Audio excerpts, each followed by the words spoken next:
a mí qué me preocupa, Liz, que hoy lo que estamos viendo es un gobierno entrante que nos quiere poner a consumir contenidos. Tú sabrás el show del empalme. ¿Decir que usted en este gobierno no participaría? ¿No lo ve posible? No me han invitado. Téngalo por seguro que la ultraderecha de Abelardo de la Espriella no va a ser la derecha tradicional de Colombia. No va a ser otra cosa. Cuando hoy la criminalidad está vestida de civil, somos el país del pastorcito mentiroso, diciéndole que sí, yo tengo un nudo en la garganta, yo sí quiero ser presidente de Colombia. ¿Qué hay detrás del éxito de un presidente, de una compañía, de un líder gremial o de un emprendedor? ¿Cómo piensan? ¿En qué invierten? ¿Y cómo toman direcciones? No, yo no quería ser co-directora. Los mercados locales. Gran idea, mal común. Soy Liz Ribón Island y esto es Economía en Primera Persona. Conversaciones con quienes lideran los negocios. Liderazgo, poder y el costo de decidir. Sabemos que públicamente usted está bastante alejado de Abelardo de la Espriella, pero es muy cercano a José Manuel Restrepo. ¿Puede decir que usted en este gobierno no participaría? ¿No lo ve posible? No me han invitado. Y simplemente tuve un cruce de mensajes con José Manuel Restrepo, diciéndole que sí, yo tengo un nudo en la garganta porque yo siento que terminamos en dos orillas distintas.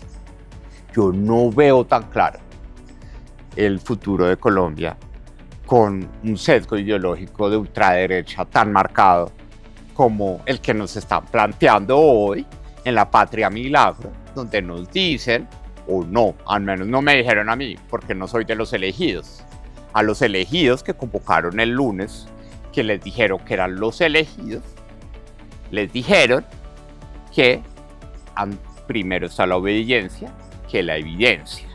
Es una frase cargada de un mensaje preocupante, porque la obediencia antes de la evidencia, si ustedes lo buscan en ChatGPT, es una afirmación que se hace en entornos religiosos, cristianos, ¿sí? Como porque estamos hablando de la fe, ¿sí? Entonces, el mensaje del líder religioso es decir, a mí no me venga a decir qué ver para creer. Yo soy tu líder en la religión. Tú me obedeces primero, ¿sí? Entonces, lo que le pasó a Abraham, ¿sí? Pero en política, que nos digan que la obediencia antes de la evidencia, cuando nuestra Constitución da las bases para que las políticas públicas y los gobiernos se basen en la evidencia y no en un sesgo cristiano de que la obediencia esté primero a la evidencia, me parece preocupante. Entonces intercambiamos ese mensaje muy cordial y bueno, pues lo importante es que a Colombia le vaya bien, porque eso sí, la maña de este país, yo sí no quiero, por más de que me funen, yo sí no quiero ser el típico político colombiano que pierde y quiere que a Colombia le vaya mal porque él nos está gobernando. No, Colombia está en una situación crítica. Por eso hice campaña. Por eso acepté juntarme con Paloma, porque la situación de Colombia es tal que requiere que hagamos equipo, que sumemos y que no nos quedemos en discusiones ideológicas polarizantes, que entendamos que la realidad del país en los próximos 8 meses es difícil. Y si no hacemos equipo para sacar adelante a Colombia, vamos a quedar los mismos con las mismas. Juan Daniel, muy pocas personas, quizás por su día a día, piensan que Colombia no está en crisis. Porque si no sé, el que se rebusca pues sigue pensando que lo del gobierno no tiene que ver con ellos, que la deuda no tiene que ver con ellos, que el fenómeno del niño no tiene que ver con ellos. Pero ¿qué va a pasar? Digamos que, usted lo acaba de decir, digamos que en los próximos 8 meses vamos a ver una crisis. ¿Cuál es la crisis que se nos avecina? Bueno, lo primero es que somos el país del pastorcito mentiroso, ¿sí? Durante 4 años, la oposición, la derecha, que no es la derecha que está gobernando ahora, ¿sí? Porque eso sí, téngalo por seguro, que la ultraderecha de Abelardo de la Espriella no va a ser la derecha tradicional de Colombia. No va a ser otra cosa, ¿sí? Y aquí de lo que se trata y de lo que ya empieza uno a ver es que Abelardo de la Espriella va a ser el fundador del pospetrismo, ni siquiera del posuribismo, del pospetrismo. ¿Sí? Él va a querer ser una nueva visión de derecha en Colombia asociada a la ultraderecha. O sea, aquí no van a llegar los mismos, no van a llegar las prácticas de disciplina institucional que teníamos en el pasado.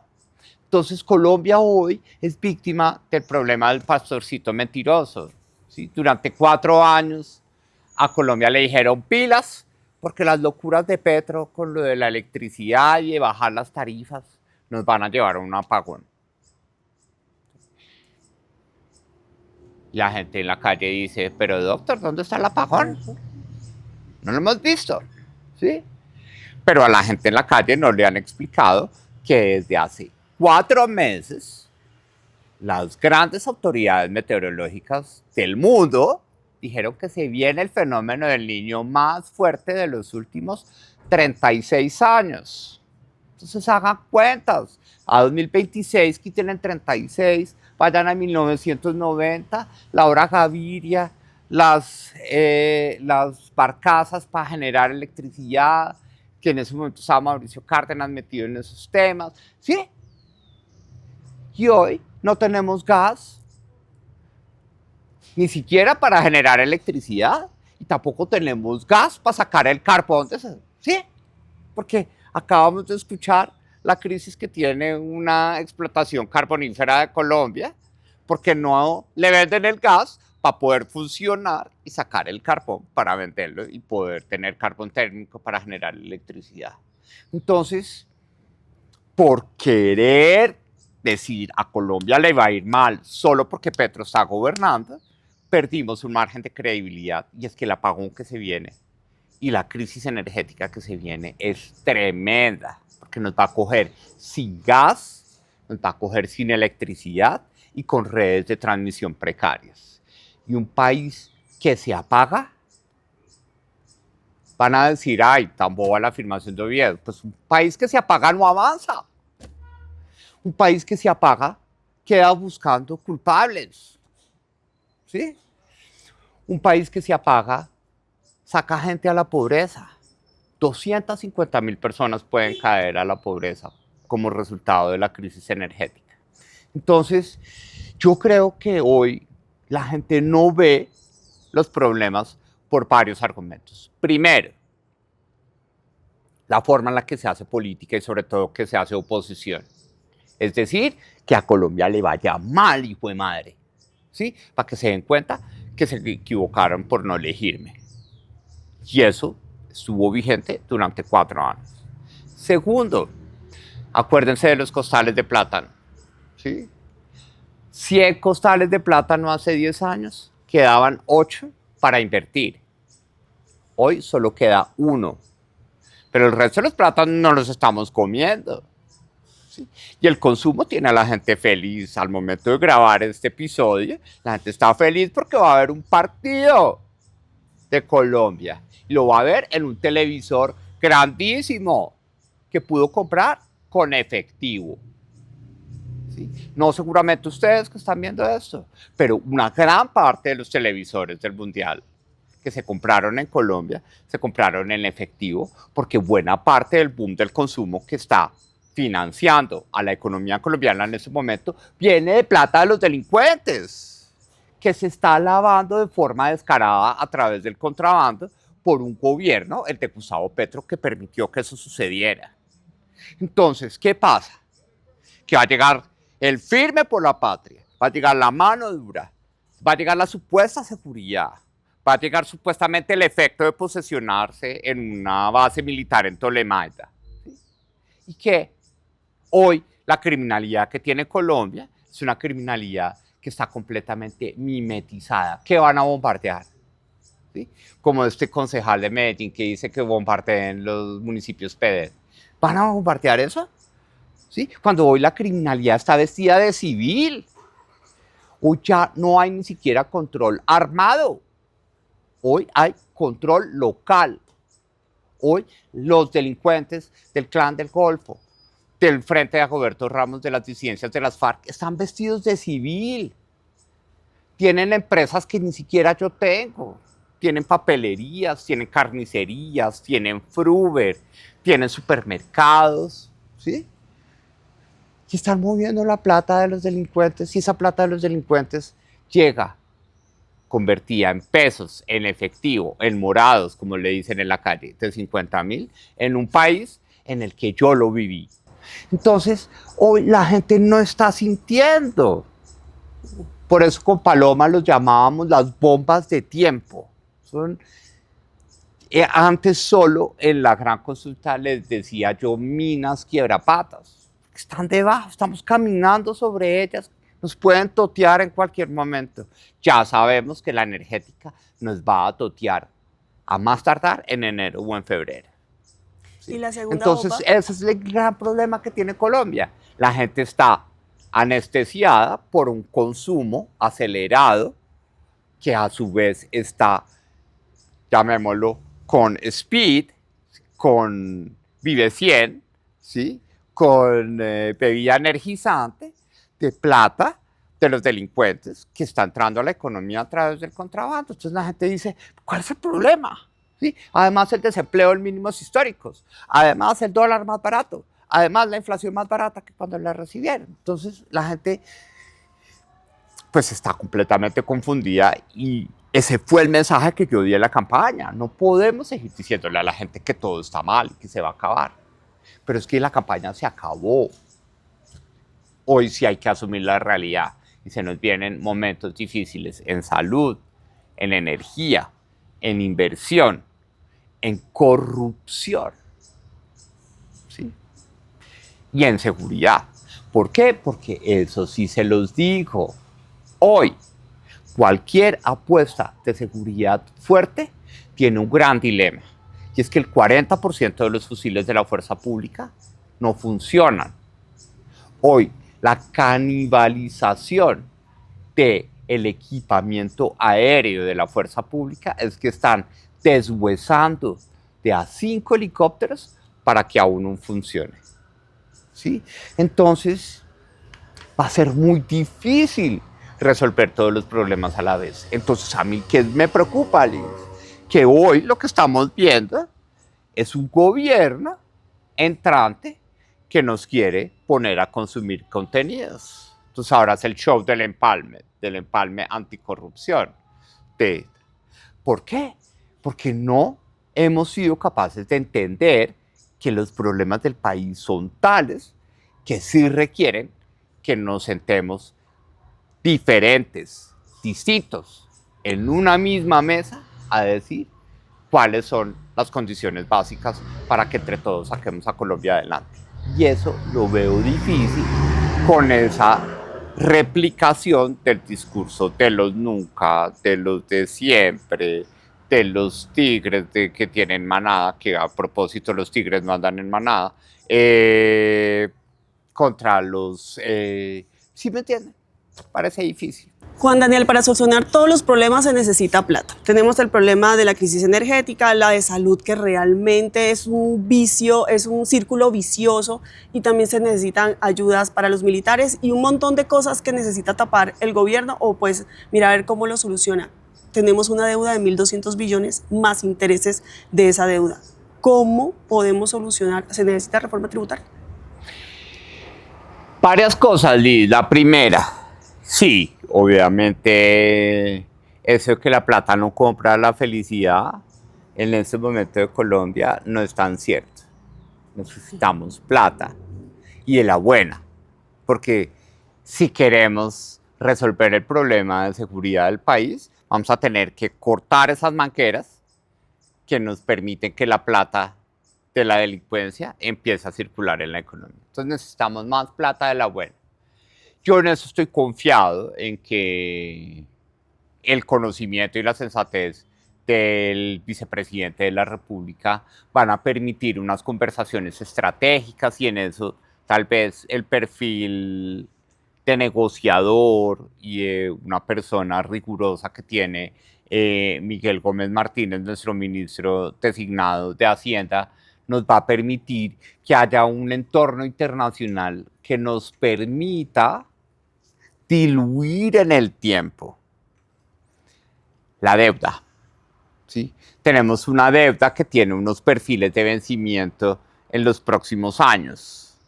Entonces vamos a tener que diferir, como cuando a uno lo llamaban en la pandemia a decir, venga, usted está colgado con su crédito, se lo vamos a reiferir a 5, a 10, a 20 años para Pero que yo tengo baje una la duda cuota. sobre eso. ¿Eh? Porque siempre que a uno le hablan de diferir o de refinanciación, dicen, eso es lo peor que puedes hacer con una tarjeta o con un crédito. Entonces, incluso en los periódicos salía que el ministro iba a reunirse con las bancas multilaterales para buscar una refinanciación. ¿Eso no es peor? En ese momento necesitamos hacerlo, porque eso es como cuando ustedes estaban en la pandemia, ¿sí? Claro, que pagaron más intereses, pero gracias a esa compra de cartera o a ese diferimiento del vencimiento del crédito, a usted le quedó más plata para hacer mercado, ¿sí? O al menos para comprar el portátil para que sus hijos tuvieran clases en Zoom mientras usted estaba trabajando, porque de pronto en su casa había solo un portátil, ¿sí? Eso es lo que pasa en este momento en Colombia. Cuando 1 de cada 3 pesos del presupuesto general de la nación se van al servicio de la deuda, uno dice, Dios, es decir, ¿sí? Es como las reglas que le enseñan a uno en la casa. Acuérdense, su arriendo no puede o su arriendo o su cuota del crédito no puede pesar más de la tercera parte de su salario. Si no, está jodido, ¿sí? Está viviendo donde no es, ¿sí? No va a salir bien ese cuento. Entonces, cuando 1 de cada 3 pesos se van al servicio de la deuda, en un país en donde la caída de la inversión, ojo, la caída de la inversión es por culpa de lo público. El peso de la inversión dentro del Producto Interno Bruto cayó drásticamente en los últimos 10 años por la ausencia de inversión en obras civiles, ¿sí? Entonces, ¿qué significa eso? Que sí necesitamos reiferir esa deuda para poder que menos de ese 1 de cada 3 pesos se vayan al servicio de la deuda, para poder tener un capital de base, eso sí, para buscar nuevas formas de participación privada en la infraestructura. Seguramente el mecanismo de obras por impuesto vamos a tener que ampliarlo en los proyectos financiables y en las regiones del país en donde se pueden implementar.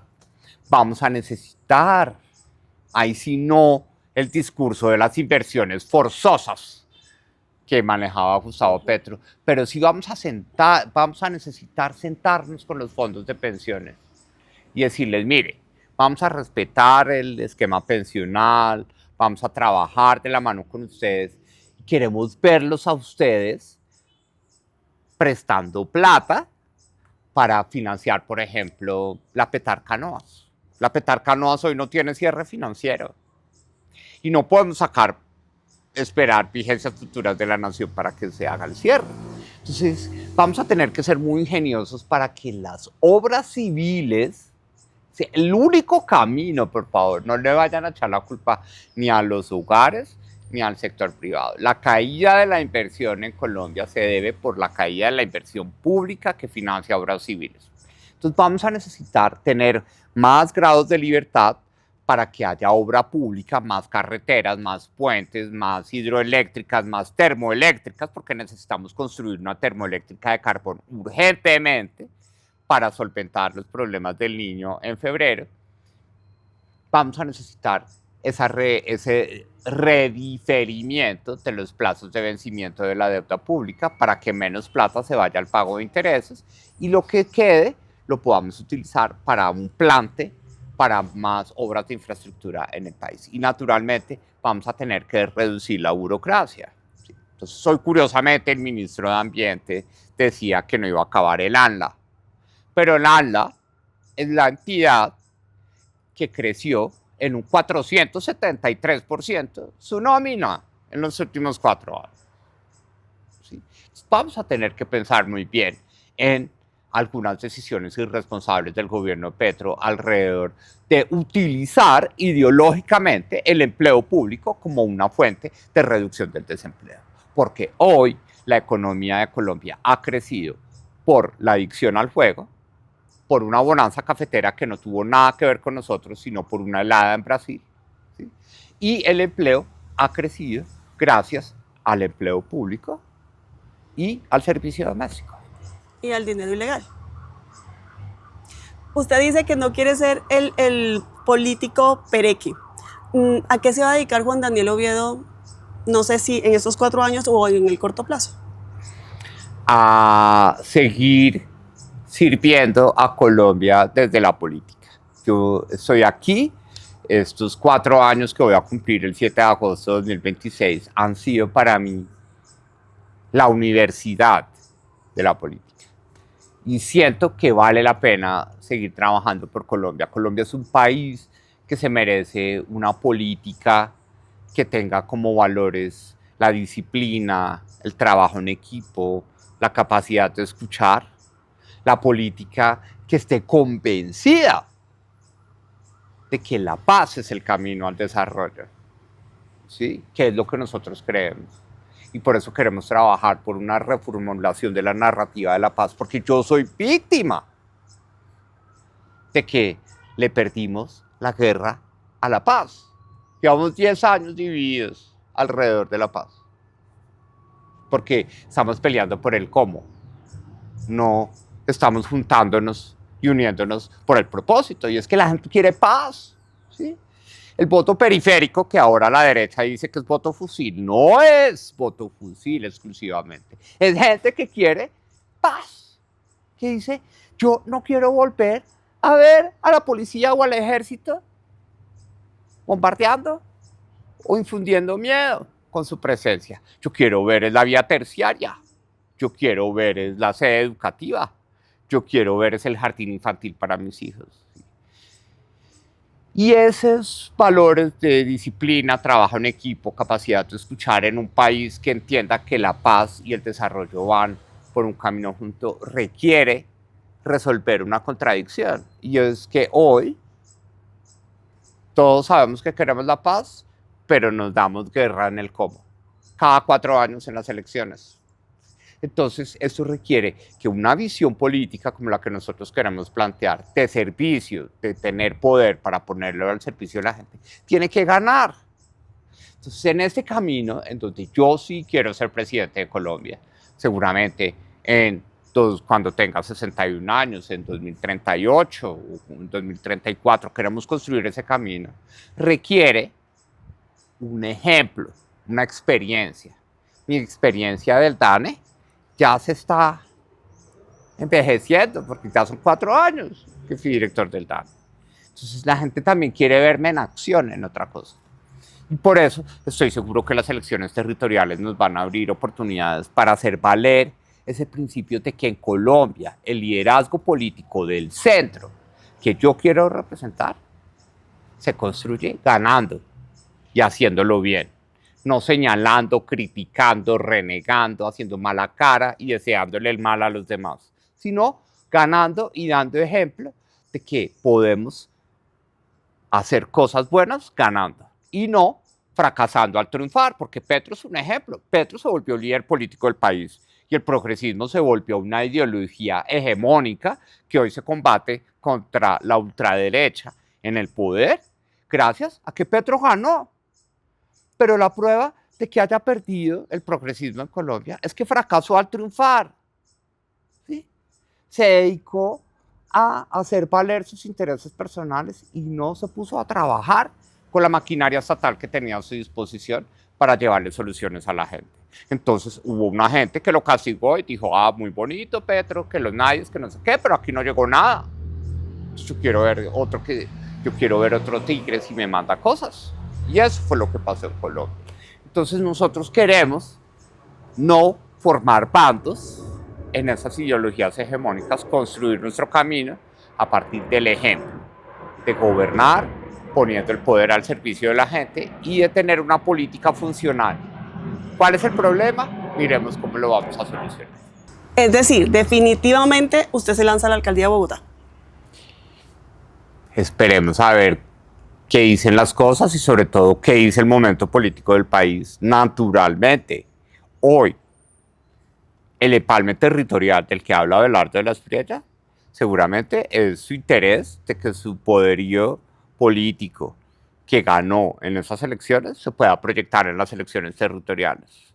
y naturalmente la izquierda y el progresismo van a querer encontrar un nuevo campo de batalla que van a ser las elecciones territoriales. Entonces, en ese espacio, una propuesta de centro, una propuesta resolutiva y una propuesta asertiva de la política puede ser interesante para Bogotá, pero también depende del sentimiento que tenga la ciudad hacia mitad de año del otro año, que es, recuerden que hacia el 31 de julio es que se cierran las inscripciones para las elecciones territoriales que van a suceder el 31 de octubre de 2027. Juan Daniel, ya para ir cerrando, a mí me gusta este espacio porque aquí conocemos la parte financiera detrás del político y la parte de líder detrás del político. ¿Cómo?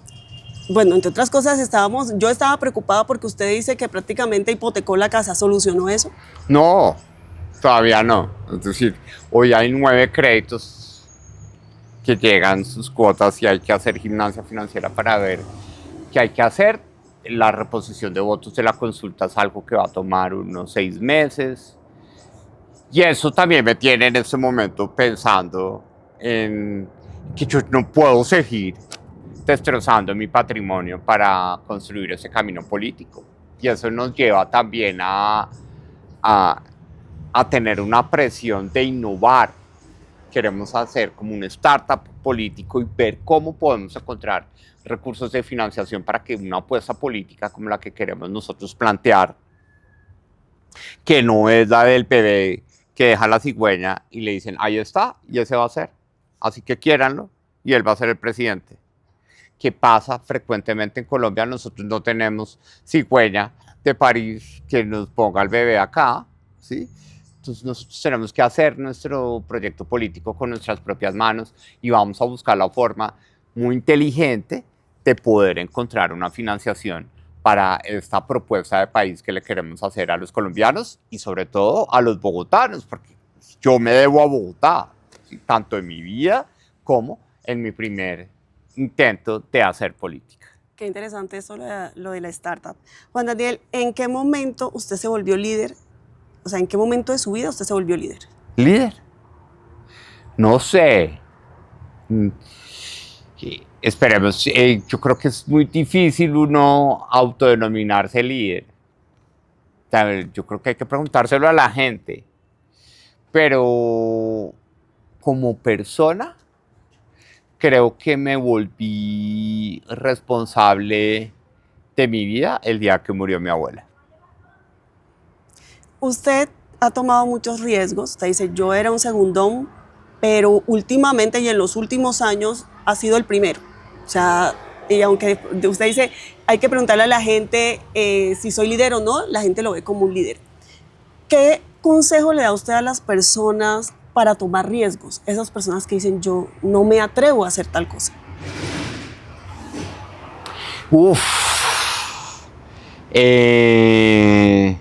Ese es un consejo difícil de dar, pero hoy me siento con la tranquilidad de poderlo expresar con mucha sinceridad, y es, asuman el riesgo el día que ustedes se crean a ustedes mismos. ¿Sí? Escúchense a ustedes mismos. El mejor validador para asumir un riesgo es uno mismo. ¿Sí? No es el que les está hablando por este, o la visionaria, o la carta astral, ¿sí? O todas estas herramientas de ayuda, no. Asuman el riesgo, el día que ustedes asuman un riesgo, porque están convencidos que es la voz de ustedes que les está diciendo que lo hagan, háganlo. Eso me ha pasado a mí en el ejercicio de la política y no me arrepiento de nada. Me siento muy satisfecho de lo que está pasando. ¿Qué hábitos hacen que Juan Daniel Oviedo sea una persona productiva? Primero, el deporte. El deporte ha sido una herramienta fundamental. Por ejemplo, en estos momentos, a mí me da pena aceptar momentos que son más duros de lo normal. Cuando uno está en una campaña, uno está llevado por la emoción, la calle, la gente, wow, ¿sí? pero el momento de la derrota es un momento en el que uno también tiene que encontrar su lugar. Y yo he valorado muchísimo la productividad que genera el deporte en estos momentos. Primero. Segundo, la productividad sí para mí tiene una asociación muy importante con la salud mental y el equilibrio de la salud mental. Por ejemplo, yo llevo 17 años yendo a terapia psicológica y eso también ha sido algo muy importante de poder tener estas conversaciones de lo que me está pasando en la vida y cómo estoy viendo la vida en este momento. Tercero, la disciplina. Sí, en el liderazgo la disciplina es muy importante, ¿sí? Porque no es solo rutina, ¿sí? Es también la posibilidad de darse un espacio para uno mismo para poder pensar las cosas y de poderlas pensar en grande. Y cuarto, creo que trabajar en equipo es algo súper importante. Trabajar en equipo es algo súper importante. Por eso ese llamado de atención que hago en ese momento. En ese momento deberíamos estar para sentarnos distintas visiones de país en una misma mesa para encontrar el camino que verdaderamente se merece Colombia y no el de una manada del tigre o el de una visión opositora desobediente como la estamos viendo en ese momento. ¿Qué lee Juan Daniel Oviedo? ¿Qué lee Juan Daniel Oviedo? Desde hace 4 años Juan Daniel Oviedo lee muy poco. Lee reportes, lee documentos del BID, del Banco Mundial, reportes de su equipo programático, lee borradores de programas de gobierno, lee insumos para participar en debates. No he tenido mucho tiempo de leer cosas. ¿Qué me gusta leer? Me gusta, en Francia le cogí un gusto muy importante a la literatura policíaca, las novelas policíacas, las novelas históricas también me gustan muchísimo. Y hoy, de todo lo que he leído, hay libros que han marcado mi vida, como la literatura de Milan Kundera. ¿Sí? Cuando estaba en Francia, leía a Milan Kundera en francés toda su obra y me impactó muchísimo. L'Eclésiaux también, Jean-Marie L'Eclésiaux en francés. Y desde el punto de vista de la lectura que ha influido en mi trayectoria profesional, hay 3 libros. El primero, En la defensa del error. Segundo, Colapso. Y tercero, Crisis. Los 2 últimos de Jared Diamond, que para mí son como la Biblia de lo que está pasando en este momento en el país, ¿sí? La polarización que estamos viviendo en Colombia ya le pasó a países como Francia, Finlandia, Alemania en el pasado. Y ellos supieron resolverlos enfrentando las realidades y no cayendo en los novelones de los populismos de extrema izquierda o extrema derecha, que son los que nos tienen viendo en este momento en el país. Pero, como dice mi mamá, eso de que la historia se repite no es simplemente porque uno quiera repetir el pasado, sino porque tal vez es cayéndose y raspándose la rodilla que uno aprende a montar cicla. Y de pronto Colombia ha querido escoger el camino de rasparse y darse en la jeta, como decimos en la calle, y no aprender de la forma como otras sociedades han resuelto estos climas tan polarizados en la política como el que estamos viviendo en este momento. Juan Daniel, ¿cuánto debería ahorrar un colombiano? ¿En qué debería invertir y cuánto debería gastar? Es decir, yo creo en las cifras del balance macroeconómico. Es decir, una economía como la colombiana, ya que me lo están preguntando, para un colombiano debería estar logrando ahorrar entre el 17 y el 20% de los ingresos. Algo difícil, ¿sí? Hoy el ahorro de la economía colombiana, el ahorro bruto de la economía colombiana está cercano al 13%, es decir, son 4 puntos del PIB que hemos perdido. Pero yo creo que si uno logra ahorrar 1 de cada 5 pesos que devenga, yo creo que está en la mejor condición para poder tener estabilidad en mediano y largo plazo, porque eso le va a permitir acumular un capital de base para adquirir créditos, para adquirir vivienda y salir adelante. Juan Daniel, yo quiero agradecerle muchísimo por acompañarnos en este espacio, por abrirnos la puerta de su sede. Bueno, yo quiero preguntarle algo. Me dicen que se dedica mucho a las maticas. No, porque esta es la sede de la abuela de un miembro del equipo de Camilo Martínez, que estamos repoblando y tenía un jardín maravilloso. Hay feijoas, hay café, hay rosas. Es decir, es un estímulo muy importante, sobre todo porque la jardinería es una muestra muy importante de la paciencia que tanta falta le hace a la política colombiana. Bueno, muchísimas gracias de verdad por abrirme y acompañarme en este espacio, por contarme sobre su infancia. La primera entrevista que doy después de elecciones. ¡Guau! Muchísimas gracias, me siento muy honrada. Sí. Entonces, muchísimas gracias de verdad por contarme de su infancia, por lo que piensa sobre el tema de la economía, por darle estos consejos a los colombianos. Con toda. A ustedes los invito a que se suscriban a este canal para que vean mucho más episodios, pero sobre todo para que aprendamos de economía con los que saben.